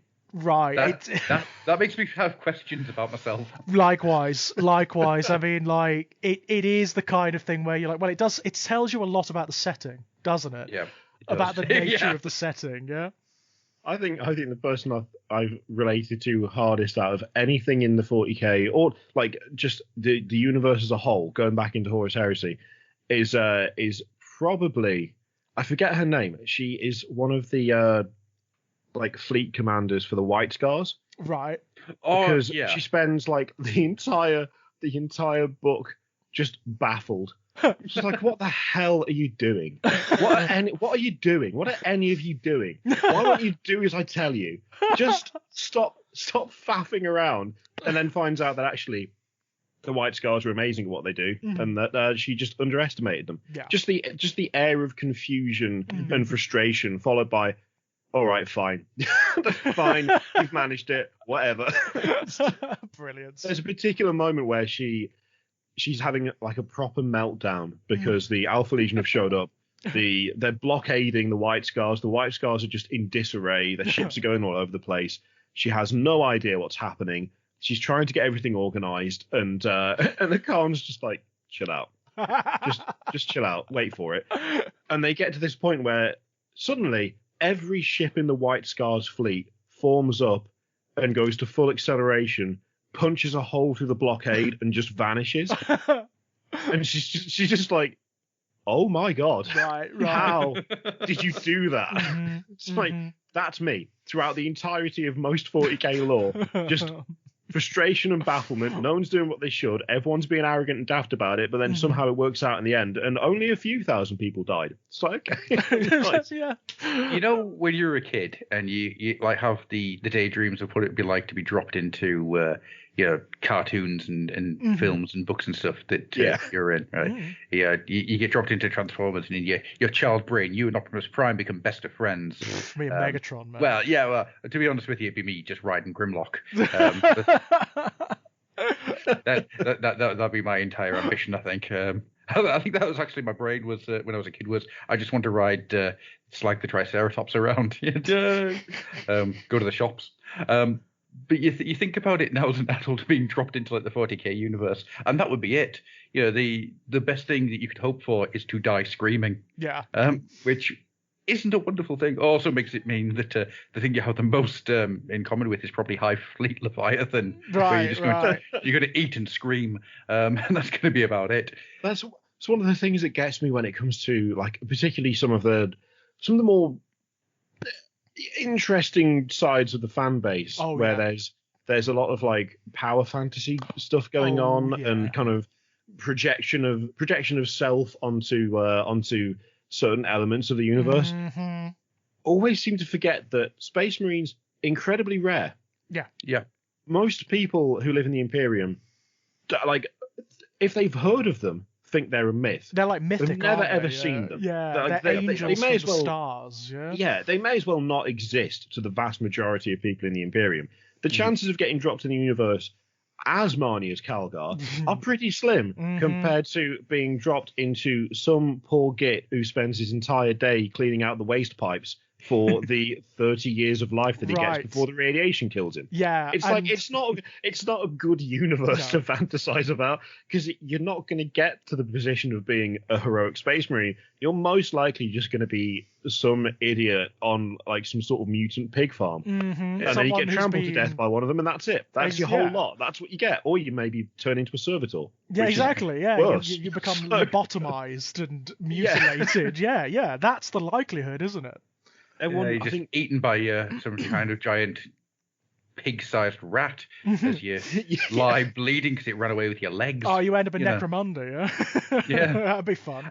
Out of interest, have either of you two read any of the Warhammer Crime stuff yet? Not yet, no. I keep meaning to get. I mean, obviously, I ate the Warhammer Horror stuff because that's my milieu, you know.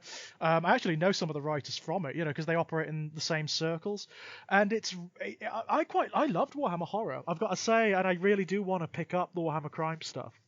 Well, I had to go at one of them. You've got Dredge Runners, which is the only name I can remember, of course, because that's useful. But it's not the one I've listened to. What was it called? Come here, you. Bloodlines. So I went through Bloodlines, and it is literally, like, legitimately a private eye story set on a hive world. Yeah, that's kind of what I had in mind. You know, sort of like a Raymond Chandler. You know, something hard boiled. I mean, it doesn't have any of the play schmishty from his sham type moment to it. It is hard boiled, but it is a investigative story. Yeah. And what he's investigating is full blown 40k horror. Yeah, it's nasty. It is pure nastiness. But I had to keep sort of reminding myself that this is 40k because there isn't any Space Marines, there isn't any Emperor. They don't often say like the Emperor protects or anything like that. It's he protects. Right. Well, a lot of the Warhammer Horror stuff, the better ones were like that. That's for damn sure. What was that collection? The first one they released? Was it the Wicked and the Damned? The Wicked and the Damned. Oh, was that the first one? Or was it Maledictions? Maledictions was the first one. Maledictions was first. I mean, the Wicked and the Damned. The title story from that is phenomenally good. Yeah. I mean, it's phenomenally good. And again, like you say, Adam, barring the odd little thing, you wouldn't necessarily peg it as a 40k story, or even necessarily as a science fiction story. Yeah, actually, that's true, because it could be in World War One, World War Two, Boer War. It could be anywhere. Yeah. And I think that's what works here is with Bloodlines. It's that it is a investigative story set in a sci-fi setting, and it's got the 40k trimmings. Yeah. But occasionally you start to see parts of the 40k universe from the ground eye of the shit farmer. Yeah. And you're kind of reminded this is not a good place. Yeah. I mean, this is the story of a I can't remember his title. He's basically a detective policeman. Yeah. And he's got a wife and he's got a child. The child is wanting to join the Astra Militarum, and him and his wife are trying to dissuade her from doing it. Yeah, for good reason. Oh yeah.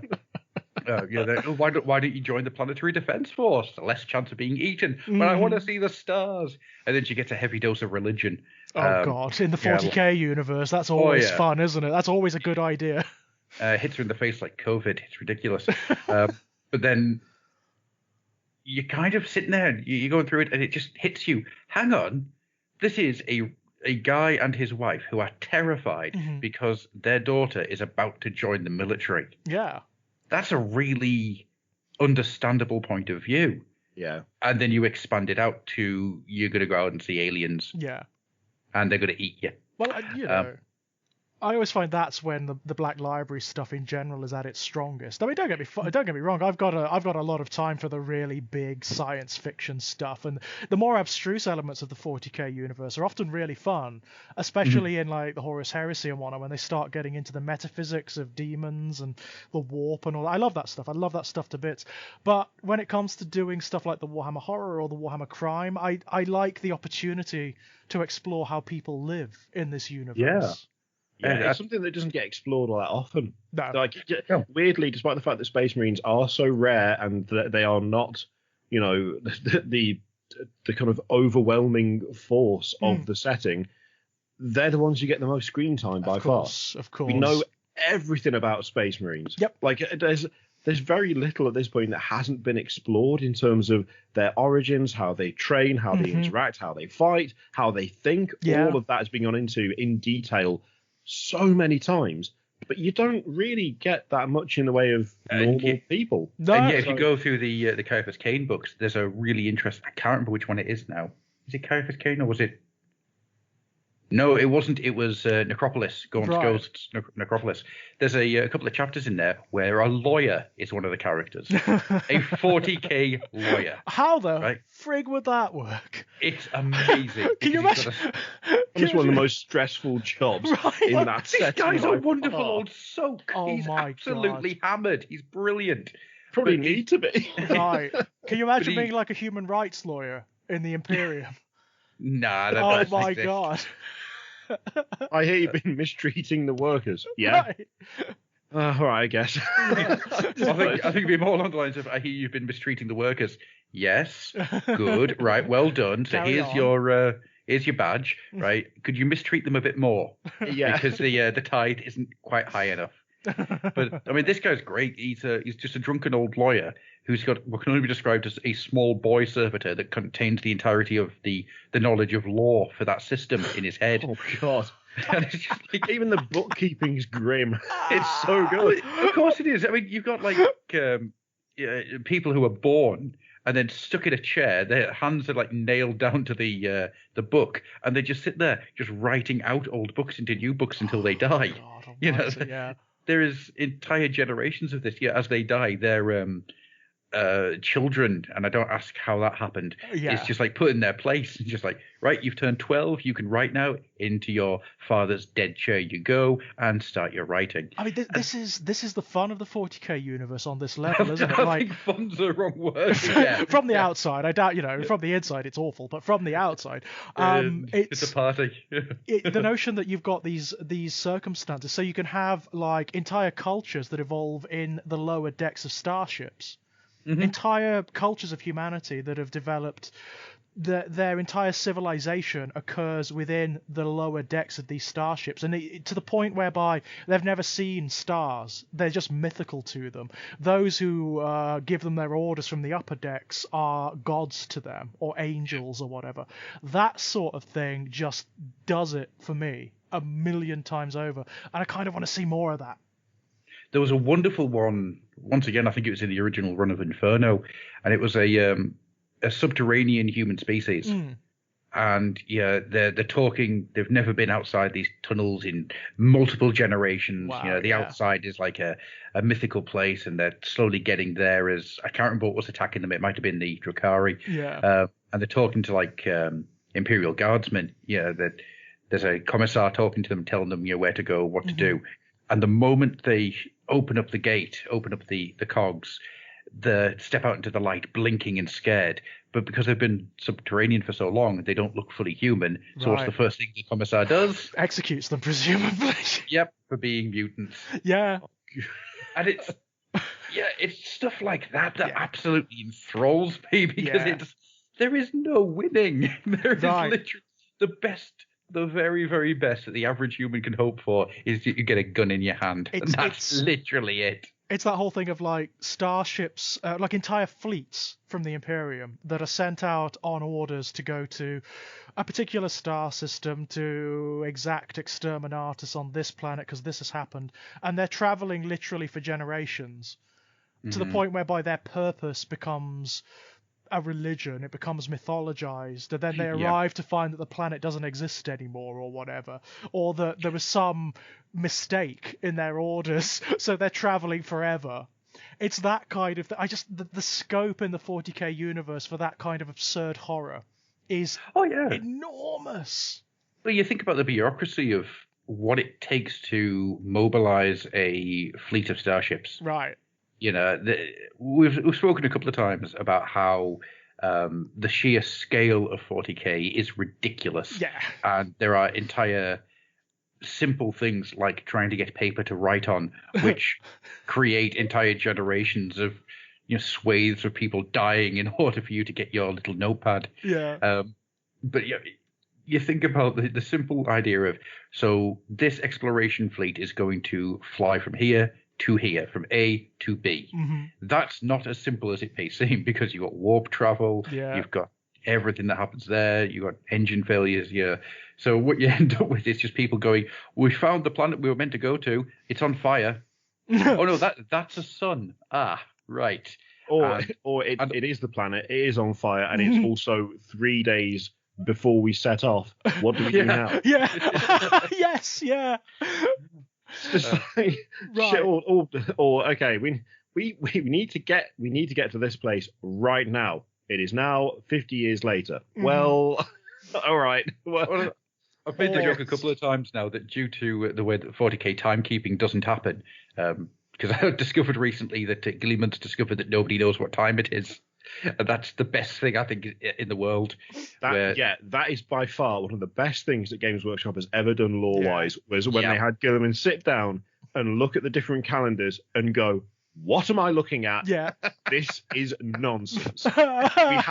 we have dates that come after the date that they should be after. Uh-huh. There's multiple ships with the same name going to the same place but at different times. But it turns out they are the same ship anyway.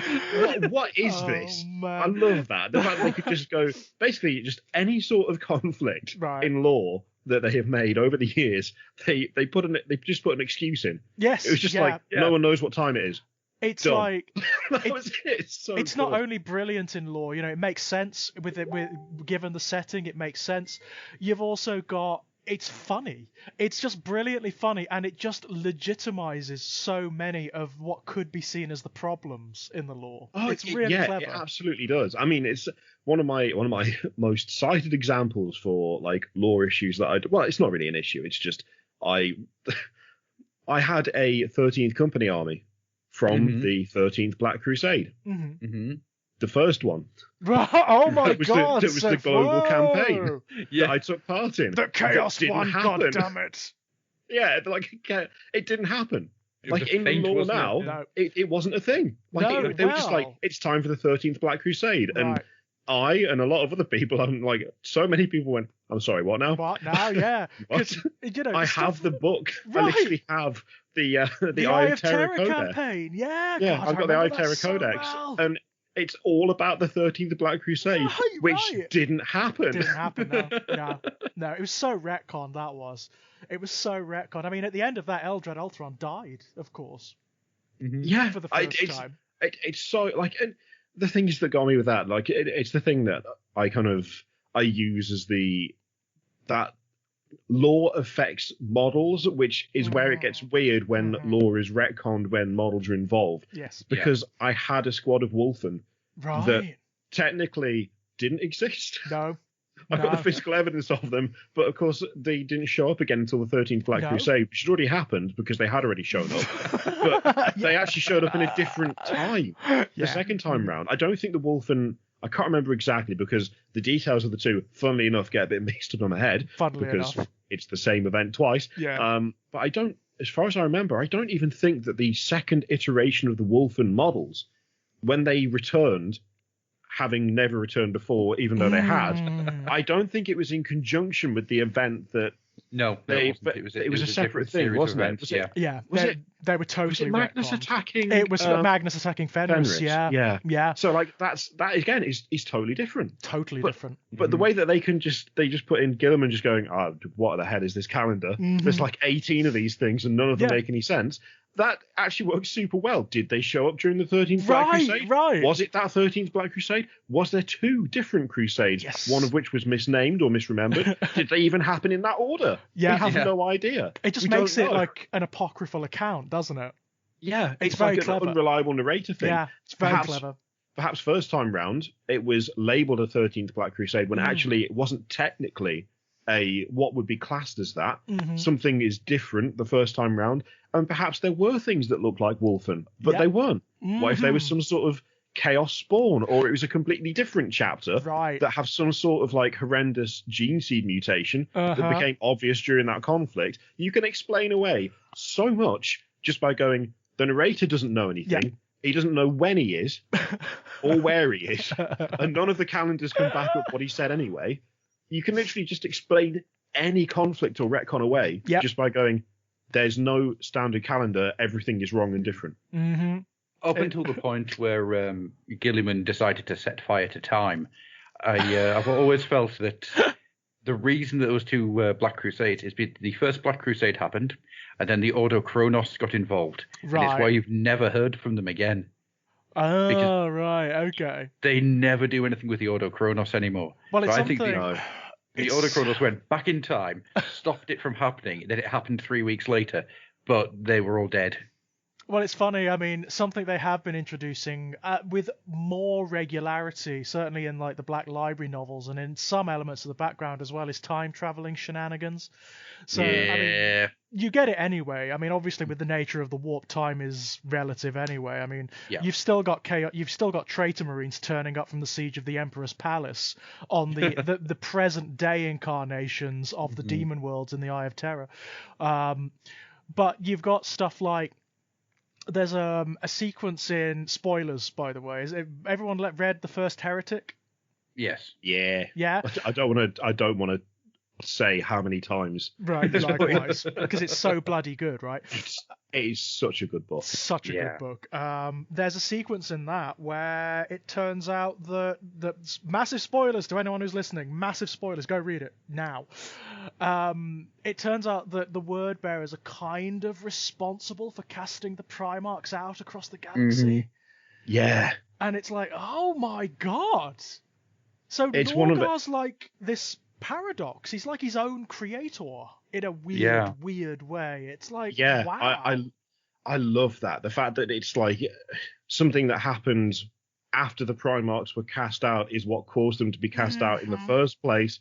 It just opens up this massive question of like, well, in that case, when it comes to things that are pre-planned, like, was that always how it was? Was it a different way originally, but that way was then altered somehow from the future that would meant there had to be another way of doing it to counteract the cancellation of it the first? Like, how does it get to that point? Right. It's so good. It's a perfect paradox. It's a perfect paradox.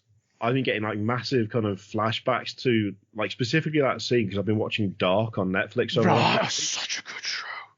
That show is melting my brain. It's very good. It's very good. There came a point where I was like, I've been watching it, and then one day I was watching it, I was just kind of like drifting in and out, not paying as much attention as I should, and I suddenly had a clicking moment where I was watching and I went, wait, hang on, wait, he just saw himself go past when he was a kid, but he's a grown up, but that's because he went back, but the guy who he interacted with before is actually his son, and what the hell is going? And I went back and I started it from the start of season 2 again, just because I was like, I drifted at some point and missed a couple of things, and my brain just went into meltdown. I was like, what is happening? It is very that show. It's very that show. Good, do not watch it casually. No, don't even having it try. on in the background whilst painting was a bad idea. Yeah, especially don't since even try. I switched over to German with English subtitles. Right. Because the dub is not fantastic. No, it is not. I made the comment that it was so nice switching it back to German, which is what it was shot in, because it didn't sound like everyone was a bored wooden plank. Right. I have like incredibly emotional scenes, and the character's like, "But I told you about that before." It's like, oh my god. Yeah. Please. It's the office temp, isn't it? It's the office temp doing the dub, basically. It's so bad. It's the old anime syndrome. It was like cheap anime dub bad. Yeah. Oh no. It's not great when it's anime. It's even worse when it's real people. Yeah. Yeah. Oh, it just kills it. You've got to watch the English dub with the original German. Yeah, I ended up restarting it because I got a few episodes in English and then switched it over and went, oh, this is infinitely better. Yep. Also, it seems to be translating what they say. Yes. As opposed to vaguely similar. There's a few lines in that show that if you change a few of the words, the whole thing. Yeah, the whole mythology falls apart. It becomes different, with that slight change of emphasis. Yeah. All right, I'll go and do a one-man redub of it. Fine. But no, the first Heretic does have that element to it. That time travel shenanigan thing. But that, we've talked about it before, Adam. That book, if anybody wants to get the essence of the Horus Heresy, where it begins, what it's about, why it occurs, read that book. The first Heretic, though, angers me. Yeah. Right. Yeah, and it's the same reason that Horus Rising and what's the second book called? False Gods. False Gods angers me, and it's the fact that Chaos, the primordial annihilator, in those 3 books, still does not fully connect up to what Chaos is in modern 40k. Oh, the sort of the 4 gods and whatnot. Yeah, the egos that now exist compared to the nameless, unseeable, really unsettling force that it is way back when. It's far more Lovecraftian, isn't it? It is, and I really like it, and it drives me insane that I still, to this point, haven't found the switch over. The clicking point where people... It does come because, of course, you have to bear in mind in that book, Lorgar's kind of naive as a novitiate, really. Yeah. He doesn't really know much about the metaphysics of this universe. In fact, Corpheron and Erebus know far more. They know far more about it. But he does come to understand, like really understand. In the Betrayer, which is technically the follow-up, is as good. It's as good as the first Heretic. Really good. And I love the way Lorgar interprets chaos in that book, because of course it's different for everyone who experiences it. So Yeah. Magnus experiences it as formulae. It's something Mm-hmm. that can be ratified and can be controlled and comprehended, whereas Lorgar experiences it as music. Yeah. It's the music of the spheres. It's the divine discord. I just love that. I love that so much. And think- Erebus just sees it as a giant bag of dicks, for which is what he can eat. I fucking love Erebus. I love him, but I hate him. I love to hate him. If there was one character that Games Workshop just killed off with no explanation, I wouldn't care. I would be like, oh, Erebus is dead? Nice. Yeah. Even if they just said Erebus is dead now, I wouldn't even ask for an explanation. I just go, good. Good, yeah. Because Good. he is the uber bastard of the setting, isn't he? He's a No, monster. So terrible. I want an entire book which tells me in great detail exactly how he was fed through a wood chipper. You know, I desperately need to. I mean, when Khan kicks the living hell out of him, that's so satisfying, isn't it? It really is. But then it ends and he's still alive. And He's you're still alive, yeah. He's still around now. Erebus is It's still so around in the present day. unmitigatingly awful, just all the time. Yeah. There is no. The thing that gets me is there is no redeeming moment. No. There is no No. point where you're like, oh, actually, he's okay. No. Or, oh, actually, he's less of an absolute prick. He There just isn't is even that a point all where the you start to time. think, I see where he's coming from. Right. I may not agree with him, but I see where he's coming from. Like even No. some of the more awful characters from the HH series, like Typhus, for example, pretty irredeemable. But he's got more in the way of reason for doing what he's doing than Erebus does. Erebus Yeah. is just like the Erebus worst just does it example. because he thinks he's better than everyone else. Right. That's literally it. Yeah, There's that is nothing else to literally it. It's not to enlighten Erebus humanity. is an it's not R-rated to- Skeletor. You know, he's ridiculous. Yeah. He's over the top cartoon villain. Yeah, But he's written in he's just such a smug prick yeah. all the time Mhm. that I'm like, I know that the whole point is that you're making me angry at this character, Mhm. but I'm still doing it. I know that that's what you're aiming for, but I cannot help but fall for it because, oh my god, he's terrible. You know, they've leaned into that in recent iterations as well. There's a short story that was released just in digital for the Horus Heresy series very recently called, I think it's called The First Child of Chaos or something like that, by Chris Wright. And it explores where Erebus comes from. Like where he was born on Colchis, the original world of the Word Bearers, and how he came to be who he is. And you know what? They've just leaned into it. He's just a prick. I feel like he first came out of the womb right. and was like, "Mother, you suck." He's so straight away. He's so Comes out, repulsive. slaps his mother, throws up at his dad, and then murders the doctor. He is like so repulsive that Erebus isn't even his real name. He stole that name from a street preacher who he murdered. Right. For no real reason. Oh god. They've just leaned right into it. He's a Yeah. complete like just black-hearted. He's made a religion out of complete malevolence. Complete malevolence. Oh, I need to make that into a Fluffenhammer t-shirt. Erebus ain't even my real name. You don't even find out what his real name is. You know, he's such an empty character. He's such a cipher. You know, he steals the name Erebus, and that's who he is from the very beginning. He's just this bastard, you know. And I love it. I love it to bits. I've got to say. Oh, I hope that's his actual name. His name is just Bastard. That's probably what And they said when he came Yeah. out of the womb. You know, just slap. You can actually hear the exclamation marks at the end of the word. You Yeah. know, they're pronounced somehow. the nurse just looks at him and goes, I'll be honest, I think we should just get rid of it. Yeah. Just yeah. right now. I've just got a Right feeling now. about this one. Doctor just brings just out a got a bucket of feeling. water. And she wouldn't have been wrong. Yeah. Let's face it, she wouldn't have been wrong. That nurse is now my unsung hero of I mean, 40k. Even his counterpart, Cor Pharaon. I mean, Cor Pharaon's a pretty awful character too. He's pretty horrible, but he has something else going. Cor Pharaon, as bad as he is, he genuinely believes what he's doing is right.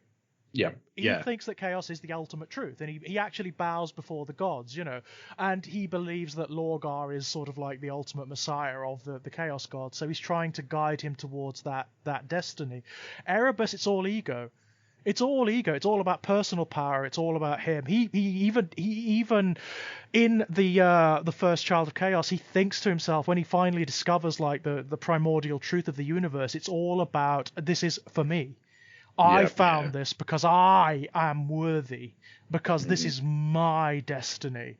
Well, I mean, his ship is the hand of fate. Right. I mean, how up yourself do you have to be? Like, even when it comes to things like the names of the other ships, like you've got things like the Righteous Vengeance, and the Fury of whatever, and then you've got the Hand of Fate, my personal battleship. The Hand of Fate. It's like, it is the move of someone who is 100% convinced that they are the only person that everyone else should listen to. Does anyone else feel that when he sits in his chair in the Hand of Fate, his chair is actually a statue of himself? No, just a big statue of himself. Yeah. He just sits on himself and just sits in his own lap. Yeah, exactly. Yeah. I mean, I do like it that, though, he does get humbled a few times throughout the Horus Heresy. There's a point where Horus slaps him down at one point. Yeah. There's several points where, I mean, Lorgar sends him off to die. Lorgar's had enough of him. Lorgar actually regards Erebus as an errant child. I do like the fact that eventually Lorgar has just had enough of his shit. He's just like, we're done now. That's it. I've had enough of you. You go. I've said it a couple of times now, but what I really want to see happen is there's an alternate reality book set just before the Horus Heresy, where this mysterious figure just walks up behind Erebus, just grabs him by the shoulders, starts talking to him, just walks him around, puts him in an airlock, closes the airlock, and spaces him. Yeah.